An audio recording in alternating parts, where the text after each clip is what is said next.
Corn Pop Biden pretends to be tougher than Trump. Oh, he's a real tough guy. But the problem is Trump has given him no wiggle room. There's nothing more Biden can do because Trump's already sanctioned Iran, Russia, China, Venezuela, North Korea, and Turkey.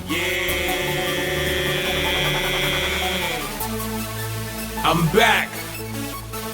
Ha ha! Let's get it. Trump played a perfect international game. Right before he left office, he launched sanctions on a bunch of countries. It was in the last actual year of his presidency that all these sanctions occurred. Now, if Biden lifts them, he'll look weak. He can't launch more sanctions because all of these populations are already struggling with the current sanctions, putting pressure on all of their governments to conform to U.S. demands. Let's take a look at a couple. These are for sanctions on Turkey.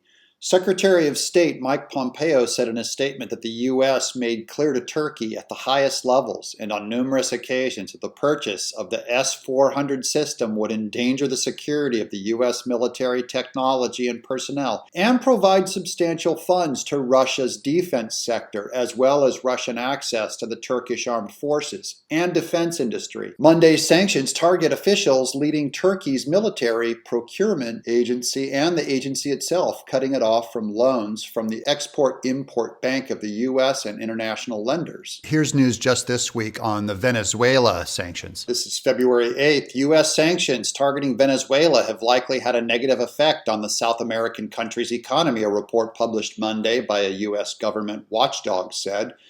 The report by the U.S. Government Accountability Office came in response to a May 2019 request from Rep. Andy Levin and the Foreign Affairs Committee as the Trump administration heavily employed sanctions against Venezuela in its failed effort to oust its president, Nicolas Maduro, after his 2018 re-election was deemed illegitimate. I think we can all relate to that.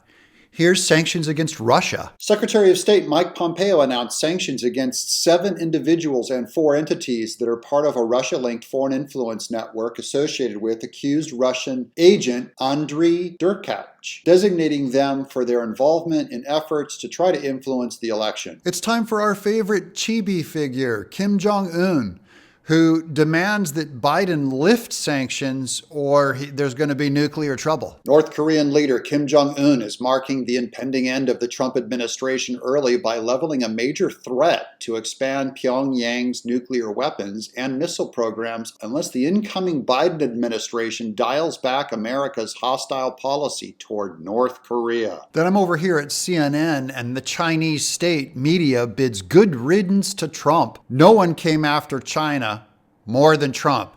And I don't know if Joe, the big guy, Biden, 10% holder in his son's China interests, what he'll do about the sanctions. But China has been hammered. And by the way, we love all of these people, the free-minded people in China, the free-minded people in Iran. It's the governments that we're after. It's the government's totalitarian worldview that must be destroyed. Sort of like Hollywood. So what can Biden do to all these international actors besides what Trump has already done? I'll tell you what he can do. He can't do nothing. He owes Trump a huge thank you. Thanks for doing my job. I'll just take the victory lap. He can't get out of sanctions. He can't put more on. Thanks, Trump. I'm Doug TenNapel in exile.